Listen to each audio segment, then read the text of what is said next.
Hello, my name is Lou, And I'm Katie. and you're listening to Files from the Other Side. This week, we're opening up the files on. The woman in white. How fascinating. I'm It excited for this one. I baffling. I did yeah, it was great. I was getting spooked. I was like doing the research last night and it was daylight when I started and then it was dark by the time I finished and I was getting real spooked because it's gnarly out there, man.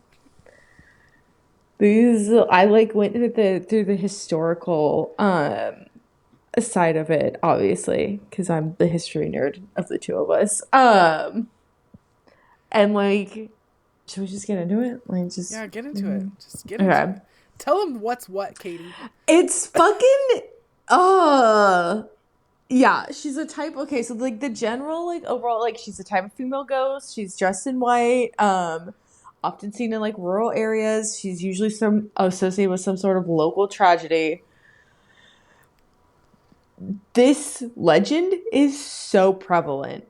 Like it was the it's like universal almost. Like I oh my god, so many. I have 7 pages straight of notes, you guys, on the various different kinds of like I only did the really big highlights and like little tidbits about everything.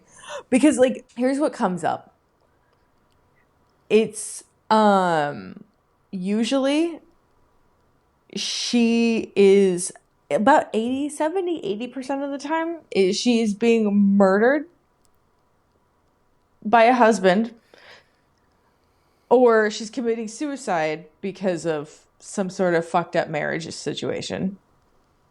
Another 10% of the time she was in some sort of like often like some sort of tragic motor vehicle accident. So there's like a lot of a phenomenon I personally love, the vanishing hitchhiker. And then there's like 5% approximately where it's like often because of some sort of adultery, she's like killing her kids and then herself. Actually, in one German story, she kills her kids to try to marry somebody else, and then he marries somebody else.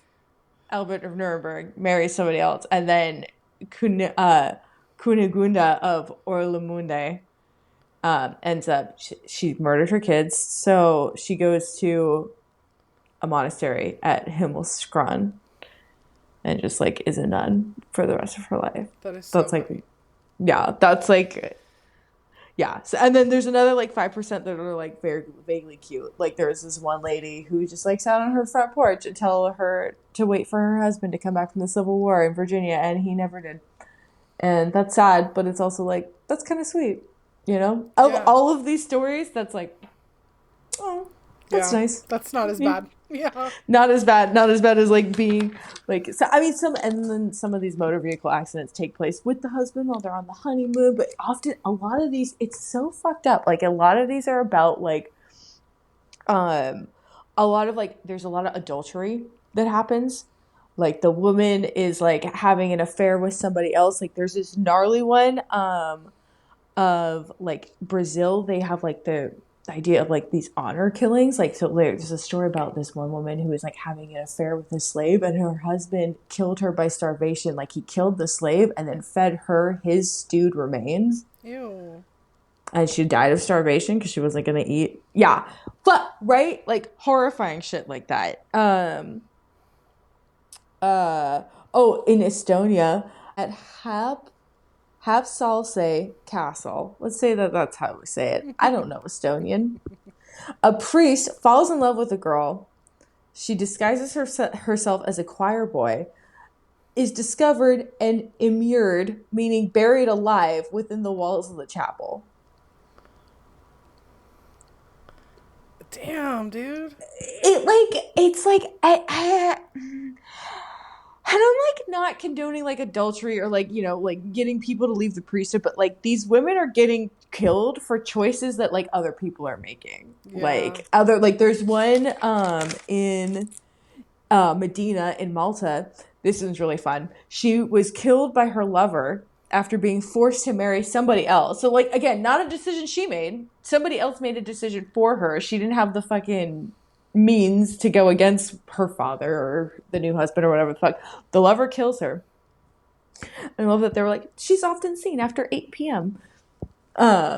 And she appears to children, heartbroken teenage boys, and older men. She tells children goodnight and to go home. Heartbroken teenage boys, she says either find another or she tries to lure them to be part of her shadow. Like her fucking ghostly followers. And then she often lures old men into her shadow as well, which is crazy. That one's cool. I like that one. That one's pretty. I like that one a lot. There's one really interesting one that I found in the Netherlands. There's like a story of like a woman being like killed in some fucking castle fire, quarreling lovers, whatever the fuck. That is a thing that, like, one of the stories we found in the Netherlands. But the thing I found the most interesting about the Netherlands women in white is that they're kind of like, there's a version of the women in white in the Netherlands that are like not unlike the Fae. They're like related more to witches and ghosts, and they share a lot of qualities with like the banshee or the Fae or like the elf, and they can be malevolent, often abducting or switching newborns, abducting women, punishing people who mistreated them, or they can be benevolent and they like aid in childbirth and offer good advice. They're believed to dwell in tumuli, which are burial mounds, the Hunebedden, which are portal tombs, which are like these big megalithic like stone tombs, or on the moors. And wisps of mist and fog are sometimes called the white woman. Wow. Which is fun. That was interesting too. Yeah. Another fun variation of the woman in white in England and Wales, she's actually often associated with buried treasure that remains hidden. Ooh. That she like died before she could tell people where her buried treasure was. And actually she's there's one Ogmore Bridgend in Wales. She like haunted this area, and then this like man like approached her, and she shows him a cauldron of gold. It says he can take half, and so he does, but then he comes back and takes more, and she like grips him with like a claw, like she can like do some sort of like transforming, and she grips him with like a claw, and he falls gravely ill, but he cannot die until he confesses his greed. Which is interesting. And Wales also has White Lady's Revenge, which is an illness when somebody dies before they can disclose the location of a treasure. That's hilarious. That would be a White Lady's Revenge. It reminds me of that episode of Bob's Burgers where that wealthy husband dies and he has that apartment that he hid from that wife, and then she's trying to get that little figurine, and the Louise nesting, is trying to find it first. Oh my god, that's what it reminds me of. And Caitlin Olsen voices that woman too. You would know that, and that is, it was just it's a funny little.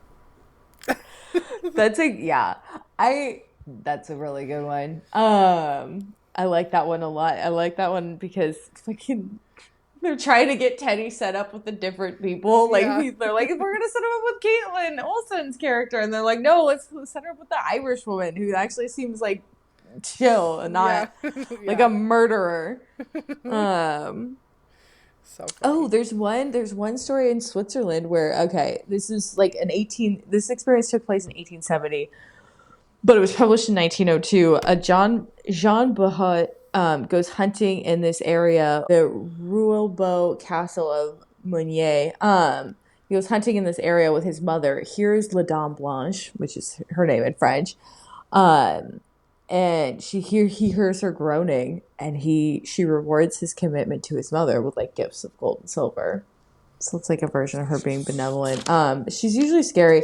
There's a lot of there's hitchhikers There's one in oh my god, Altoona, Pennsylvania. She's looking for her husband. They crashed at this place near called Devil's Elbow. She peers nearby and will get picked up. Um, but they'll like look in the rearview mirror and see no reflection, and then she always disappears right around Devil's Elbow. Um, That's a very common version of her story that I've heard, that she's kind of like a vanishing hitchhiker in that way. yeah, She's like on yeah, the roadside. yeah. There's one at White Rock Lake Park in Dallas, Texas. A woman is in an evening dress from like the 1930s, and she's fucking wet, and she asks for a ride home. Um, and then she disappears halfway. Like she'll give like an address, and she disappears halfway there, but she leaves behind like a waterlogged seat, Mm-hmm. which is fucking fascinating. And then we have there's La Llorona, which is the crying woman or the weeping woman, which is like a more uh, Latin American, Hispanic version of this. I mean, she's also like seen in white. She's a vengeful ghost, though, said to roam near bodies of water, mourning her children that she drowned in a jealous rage after her husband was unfaithful. Um, and whoever hears her crying suffers misfortune or death, and their life becomes unsuccessful in every field, which I thought was a hilarious way to verbalize that. Her earliest documentation is in 1550 in Mexico City. Mm-hmm. The typical version, like Maria marries man, kills them. There's a version where she has the children are illegitimate and she drowns them so they can't be raised by the new wife. Yeah, and like in these like Latin American ones, it's often like a story told to keep children from going near these like bodies of water. Yeah. It's like a scare tactic to like keep them from wandering around alone at night. That was also like Wales. The stories in Wales are about that too. Often, yeah. Sometimes it's for safety. Sometimes I just was really struck by the amount of like violence. Yeah. The violence against women was like deeply upsetting. Yeah, and I think it says something about the woman in white phenomenon being tied to tragedy. Like, I think it has to be something extraordinarily tragic for a regular haunting. But I think, like, there is something to be said about this archetype. Maybe siphoning off people's stories into a more larger phenomenon type thing. Because, like you said, it's universal. Mm-hmm. At least that's a thought I had about it, because I think the same thing. Like, that it is universal. And it's, yeah. So, like, when I was doing the research for it, I did more recent sightings, because I thought, like, how cool would it be if I could find more recent sightings, more recent stories of her. Well, I also thought it would be a lot easier than it actually was to search for this kind of stuff. So, like, I did YouTube, Google, and TikTok, like, trying to find results there, and a lot of these stories were just fear-mongering stories with no sources. So a lot of it felt made up. Like, a lot of it felt like it was just people being like, have you ever heard of the blah, blah, blah? And it's like, but where did you find that story, like, that you're telling? Not even saying anything like, oh, my cousin Joe said this. Like, it's, Yeah. it's just like, it feels made up. I want it to be like friend of a friend of a friend if you're. Yeah. And then in some sources, like, nowadays, people are kind of saying that she's a creepypasta also. Which I was like... She's definitely not. I have sources from the 1400s in here, okay? Like, right? that's... But it's an interesting development to consider her, like, to be, like, kind of both. Yeah. Well, again, I think our urban legends are now getting Sucked spread into the through. Yeah. Like, I mean, we're not, like, of course, there's still, like, I'm sure, I haven't been to a sleepover in years, but, like, I'm sure kids are still telling ghost stories at sleepovers, but I think they're coming across them not, like, through books like Scary Stories to Tell in the Dark. It's Or through just creepypasta. or just making it up from their imagination, because that's what I used to do. I used to just tell these crazy ass stories. Fun. I love that. I'm the kind of bitch who's like, I want to trick a bitch. People will be like, where did you hear that from? And they're like, Skyler.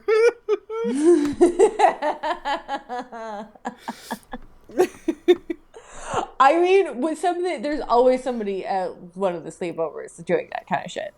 Like there has to be. Like what fun would sleepovers have been? I was gay and repressed. What else was I supposed to do? Yeah. Yeah. Anyways. I love ghost stories. Yeah. So, okay. So I think like how I developed this is that like when I sort of thought about the paranormal spaces, like of how I could find this story to be true, I just was like, I think I'm not going to find what I want on the internet. Like, it's going to be one of those things where I would have to ask around in the community to say, hey, have you ever encountered a woman in white? And, like, see if they have a photo or whatever. I did find some photos. I should send them to you. Because there was one, actually a sweet one. They go to visit some church or whatever, this couple in the 70s. And he gets a picture of his wife, like, sitting in a pew. And there's a woman in white behind him. And when the photo gets developed. Cool if I found that. Yeah. And she was cured of her illness. So that was also a time where it was like a nice lady in white. Interesting. Okay. Yeah. Well, I'll send you the picture after. Add that to the bucket. But yeah, like I said the same thing about her being like so common. She exists in so many places. She may be tied to the lore of her death, like the story, like the local story part, or just forgotten. And she's kind of just a shadow figure and nobody really knows who she is, but she's like in the backseat of your car. And how she appears is kind of always the same. A sad lady in white wandering along your path. She can be a figure that you see on a dark night drive. I put that in there specifically in my notes too, because I was like, it seems like a very common theme with the stories that I've heard and how she's depicted in like her myth and legend, which I just like, find interesting that, like you say, like the vanishing hitchhiker part, that's crazy. It's like, is it feeding into another thing? Maybe. You know, it's like, feels like it's all connected kind of thing. Yeah.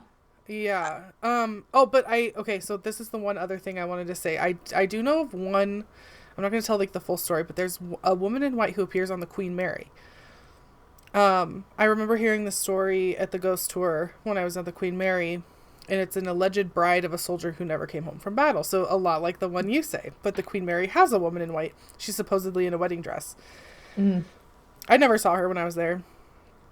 The woman in white is such a well-known ghost story that she even stars in she starts the flame that is the Supernatural TV series, which everybody should know. Listeners. But she appears as the pilot episode to the show through a character called Constance Welch. I just think Constance Welch is such a woman in white lady name, whatever. That is like actually the quintessential woman in white. Yeah. Lady. Unless you're gonna get something super German, because that's like where a lot of these stories are also from. True. But Constance Welch is like an excellent blend of like women in white lore in one Supernatural episode. It's like, and it's the pilot episode, which I think is the craziest part.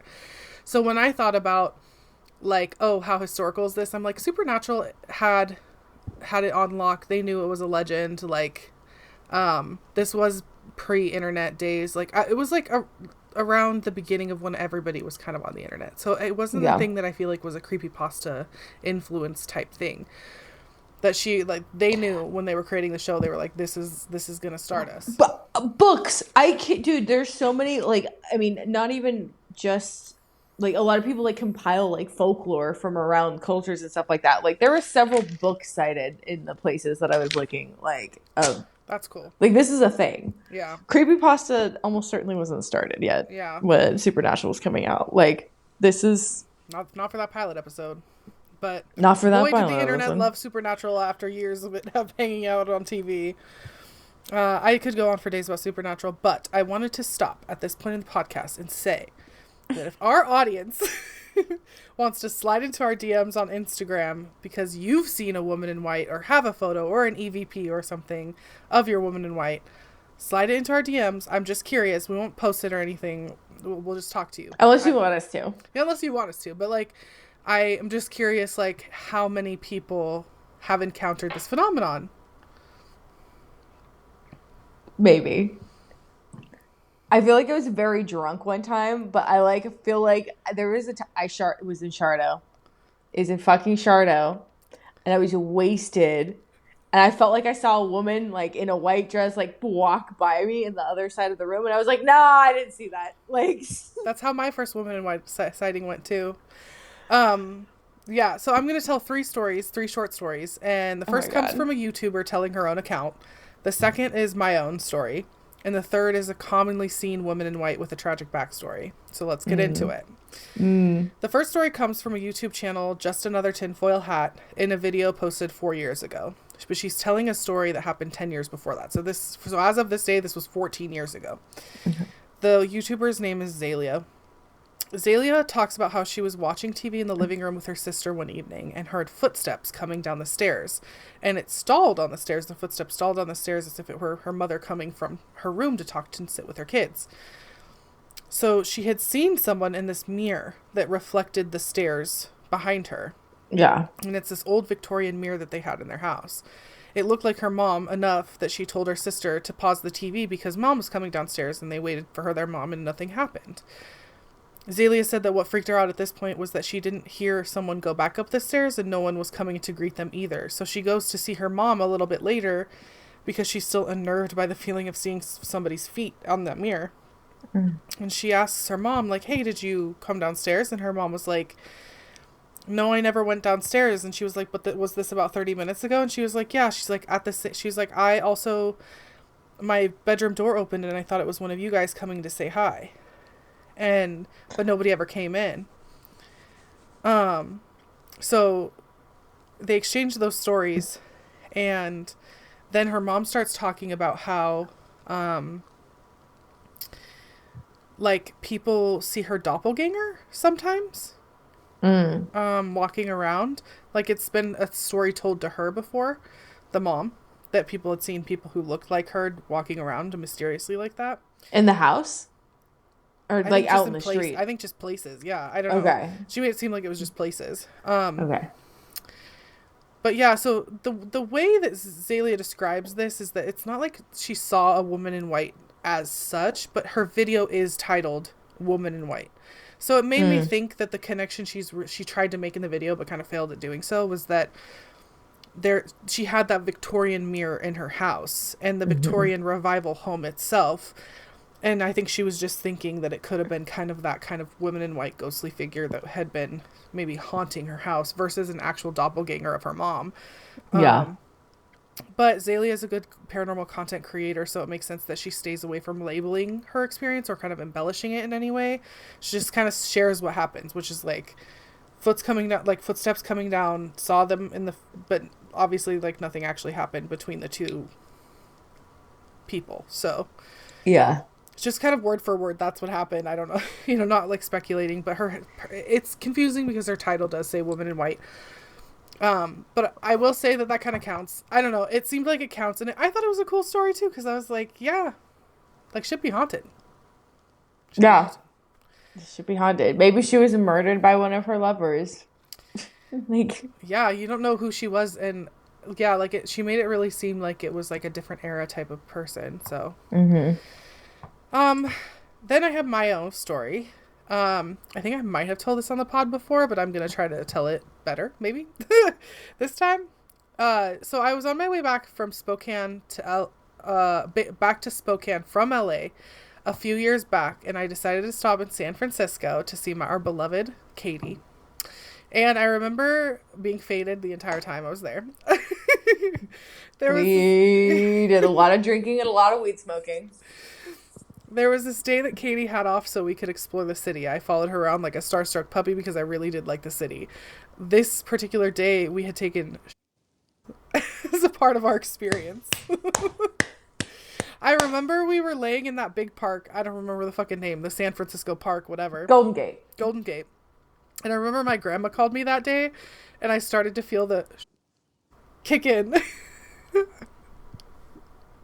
And I just remember having a giggle fit on the phone with my grandma, and she was like, "What are you doing?" And I was like, "Nothing." Yeah, and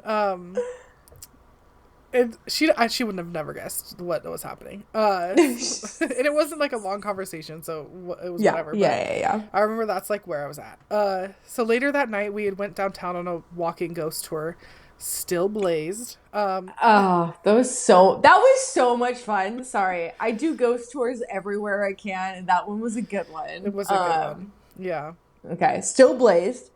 But like all of this like whole event happened before my interest in ghost hunting anyway. So I remember like the way I was thinking about like going on it.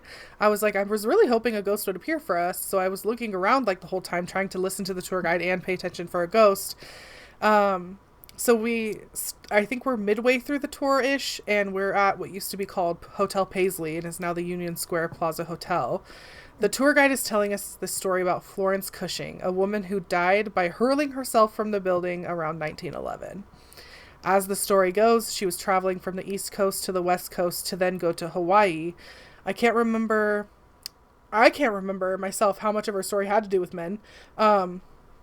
At some point in her journey, it was like she was meeting up with a man or leaving a man or She something. was like, I think she was running away. I think she was running away it seemed from. like she was running away is what I remember as well. Um, but she But again, never, we were both crossed. I don't yeah, like. yeah. She dies, right? And so she never actually leaves the hotel in San Francisco. Her family learns of her death in a newspaper a week or so later. I think it's a tiny mention of a woman's death in a Boston newspaper. So the family goes to San Francisco to confirm the loss of Florence Cushing. So the haunting goes that folks say you can see her wandering the halls of the seventh floor.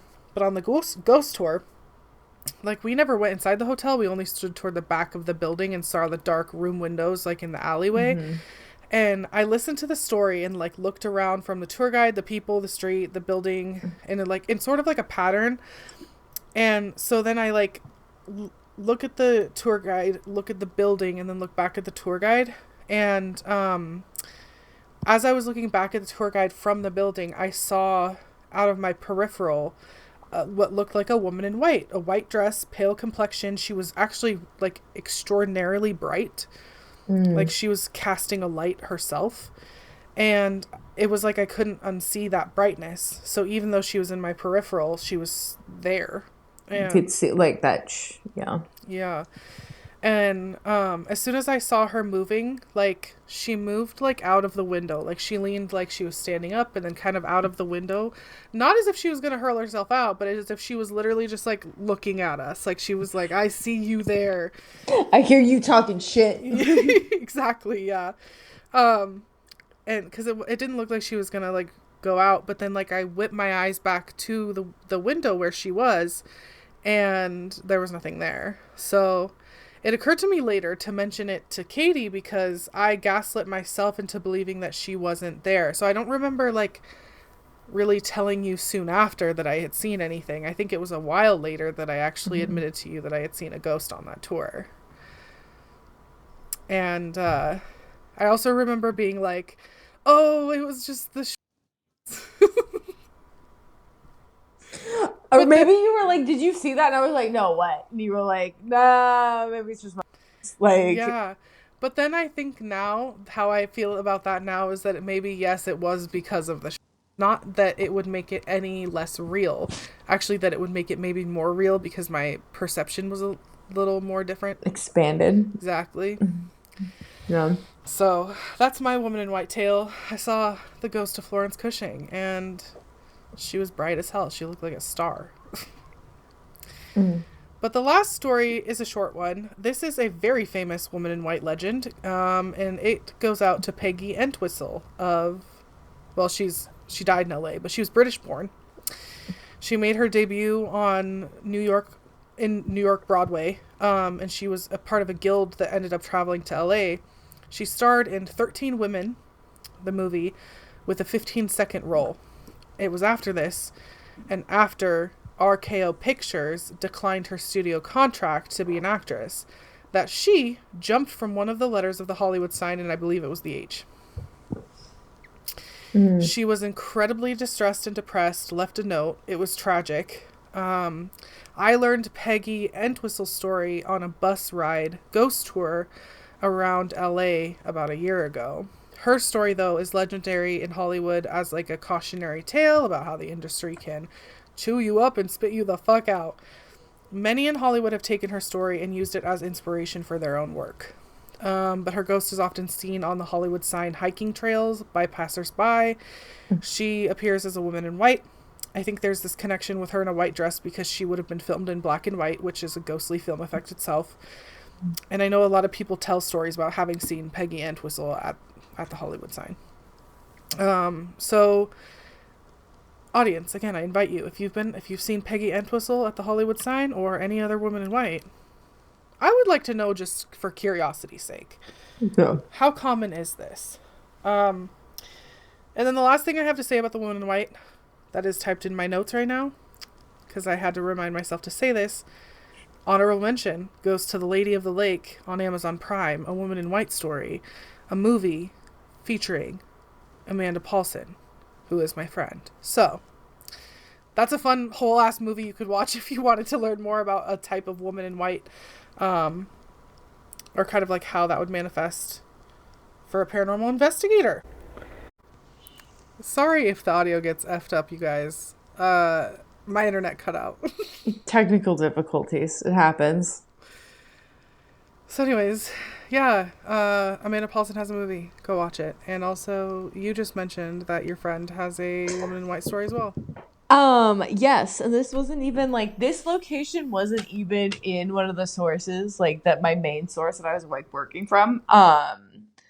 Which I was like, come on, guys. But she sent me some links to it. It's actually the Pali Highway on Oahu in Hawaii. There is legend of a woman who was in a car crash with her husband, looking around, wandering around the highway looking around for her husband. And my friend from college, well, she's not just my friend from college. We met in college. She's one of my best friends, but has seen her on the Pali Highway. Like, wow. Driving, like, you know, in the road. In the rear view mirror is often when you see them, like, driving, like, is that a person? And they'll look in the mirror. How disorienting. And there's actually a lady in white that haunts, like, roads in the UK, and she's blamed for, like, a lot of traffic accidents. Actually, I think of the Philippines, too. There's a lady in white that haunts around and is blamed for traffic accidents, because you're like looking like, is that a person in the middle of the road? Like, is that a specter? Is that a person? Like, bleh. And then you're not paying attention and you lose control of your vehicle. Yeah. The paranormal question I had for today when I was thinking about this phenomenon was not that I like to classify or qualify a lot of hauntings, but I just think this is an interesting question of the woman in white being an apparition, right? Mm-hmm. Like, do we think she's an apparition or something else? And like, because she's an apparition, like, what about her makes her so energetically able to apparate? You know? Mm-hmm. I know it's very deeply theoretical, but I was just curious if you had any thoughts on that. Well, I think that the tragedy of a lot of these stories is, like, I feel like that energy, that, like, sorrow, that heartbreak, that violence, like, that kind of energy, because remember, it's the first law of thermodynamics. Energy can neither be created nor destroyed. It's transferred or transformed, or sometimes given off in heat. So I think that energy kind of stays and makes it possible for her to apparate. And then, like, some of these stories that I came across, she only comes out during the full moon. That brings a lot of spiritual energy, so maybe she can apparate during that times. And near water.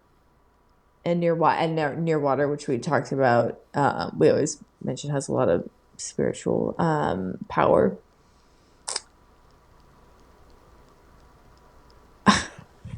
Like, apparitions are the what Shane on Unsolved Mysteries calls the boo ghost, right? Like the white, the fucking. The boo ghost. I So love it funny. when he says that. He's like, I want to see a boo ghost. I think she is a boo ghost, though. I think he's right. She's yeah, like I'm like that's what we mean by apparition, right? And like Yeah. they can come and disappear and stuff like that. And like let me make sure I have my definitions down, because I always go back and forth about like shadow people and like ghosts. Like, are ghosts a type of shadow people? Sorry, that's probably not I think when you discussion say for today. ghost, I think that as a paranormal investigator, I think about this a lot, obviously. Mm-hmm. I think when you say ghost, it's like you could be saying a very wide net of things. Because Okay. what are you really talking about? It's the umbrella Because term for like. like maybe different types of hauntings and like whatever. I think it's just kind of an umbrella term. When you say apparition, I think you're more specifically saying a ghost that looks so visibly real to you that you could reach out and touch it, although Mm-hmm. maybe the materialization is sort of untouchable itself, like a mist or a glow, Mm-hmm. but that it's so real that you could literally be like, are you there? Yeah. Okay. Are you real? Are you there? Yeah. Yeah. And Mm-hmm. then, like, I think, because, like, that's why I said I didn't want to qualify it necessarily, because one of the things that paranormal investigators, like, kind of argue about is what is a ghost. Like, they kind of are just like, people, and a lot of them, even when I was watching the video of the Zalia girl telling her story, she even kind of alluded to this, which was like, well, we don't really know anything, so how could we call this that? And it's like, yeah, I guess, but I think actually we do know. Like, I think our language has allowed us to categorize and qualify certain experiences with words that we slap on things, and yes, language can change, so how much do we really know? But I think it's like, we know. Like, we kind of know. Like, I think when paranormal investigators say we don't really know, I think they're absolving themselves of something. Of defining or. Yeah, it's like, oh, but I don't want to, it's like, I don't want to stand 10 toes down on that hill, though. And it's like, Why not? why not? Life's fun. Stand 10 toes down, then see what happens when you're wrong, because that's also not that bad. Also, I was gonna say, like, you can also like say that you believe it's one thing and then be presented with new information and then be like, okay, and now and now my theory has adjusted accordingly because I have new information that I'm going off of. Like, it Yeah, so doesn't. then you go stand 10 toes down on a different hill. Yeah, it's What? just, Why are we doing the research and like investigating these things if we're not gonna try to define or find the patterns in these experiences? which is why I think a lot of paranormal investigators fail, because a lot of what they're trying to do these days is like capture evidence for virality, which means you have to have enough physical, undeniable proof. And now, like with the AI shit, like it can't be AI, so you have to Photoshop or AI, right? Before it was Photoshop, now it's like AI. So I think that's like a difficult factor, because I think a lot of people don't want to believe the experiences that paranormal investigators have. So paranormal investigators adopt this sort of like fear of rejection. And I think they like front that by like saying, well, I don't really know. And it's like, dude, like, you out of anybody would know, so trust in that instinct, because it's not like you don't know what the fuck you're talking about or the fuck you're doing. I just think then with all of that comes a lot of spiritual bypassing. I think people, like in paranormal investigators, a lot of the people I think that do this kind of stuff spiritually bypass the fact that they are interacting with the dead and what that could mean for them, but also for like how they are perceived on the other side. Like, I guess in my opinion, that if something can be so affecting to me on this side, that my energy just the same could be so affecting on the other side, whatever is happening over there. And I would like to, at least in my opinion, have some semblance. And this is where I stand 10 tones down, right? Is like, I want to have a semblance of like knowing what I'm doing. And so mediumship ended up for me being kind of that like studied skill that I think I have like a talent for, that kind of allows me to not spiritually bypass, but to understand better. So I think it's kind of weird like to have the conversation about qualifying and quantifying and categorizing and classifying, because it's like, but we do that when we say things like Bigfoot, UFO, ghost. I was like, you can. I don't know is always an acceptable answer, but like, if we're doing this work and we're like, can we put forth our favorite theories or hypotheses? Then, like, don't just be like, I don't know, and then like don't even try. Like, be like how I'm like, I don't know if Bigfoot is a inter-universal species or a species that we just haven't discovered because the government's hiding them. But right. I'm telling you, I don't know. I'm giving you my favorite like theories, though. Like, I'm telling you, these are the two options that I think are the most likely of all the things that he could be. Yeah. Right? Like. Yeah. Yeah, I think that I think the woman in white is an apparition, a boo ghost. Which is cool, like, of her. I don't know. I just think that's cool that she can be like, I'm popping in. Yeah. Like, and now I'm popping out. Come on in. And she's also like, what was I gonna say? She's also like a category of ghost herself that is so universal you can't even ignore that. It's like now like when you have the woman in white of all ghost legends, then it's like you can't ignore the connection that these things have and then go ahead and say I don't know. It's like, well, you kind of know a little bit about the woman in white, so what does that say about other ghost legends? Like that these things can be replicatable enough to study them. Yeah. I mean, and at least in anthropological sense, like why the fuck do all of these cultures have like, again, there were so many like dictionary of folklore from this culture, or like the folklore of this culture, like there's a way to study this phenomenon, especially because she's been around for at least that we know of recorded like 600 plus years. Yeah. Like, and that's a rich history and like awesome. And one of the reasons I was very excited for this episode today, because I was like, I knew we were going to have a lot to say about her and like about what she means in the world of the paranormal. Yeah. Because not only do I think she's like the woman in white herself is very prevalent in paranormal lore, but the image of a woman in white walking is like quintessential boo ghost. Like if you're gonna see a scary movie poster, it's a woman just like walking and she's in white and she looks scary. I think that's what she's wearing in The Ring, like the fucking exactly, that's what I mean. Like it's like this is classic shit. Like maybe because just because it's ubiquitous doesn't mean that we can ignore it, you know? Like you're not thinking about it because it's so ubiquitous, but like it's important. Like even though you're not thinking about it in the same way, like this is a huge you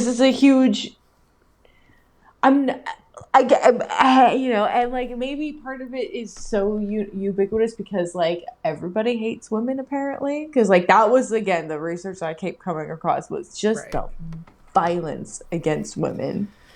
Yeah, I mean, it would be interesting to maybe we can do an Estes method and ask her some questions, like try to fish out just an archetype or see if we can contact a specific woman in white. That would be so fun. Wait, look out for if we get a Patreon, folks, then you'll see that content float up out of nowhere. When we activate our Patreon, that's gonna we need to do that. We need to do that. I need some more money.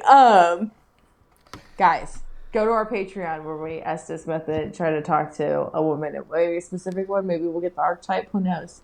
It would be interesting to find out.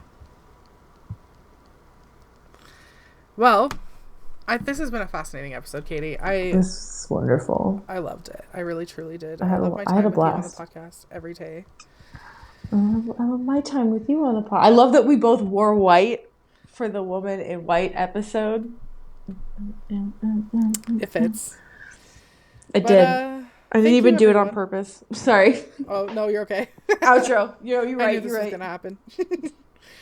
Thank you for listening to this episode of Files from the Other Side. You can find us on Instagram at Files from the Other Side. Share this podcast if you like it, and don't forget to subscribe. We'll see you on the other side.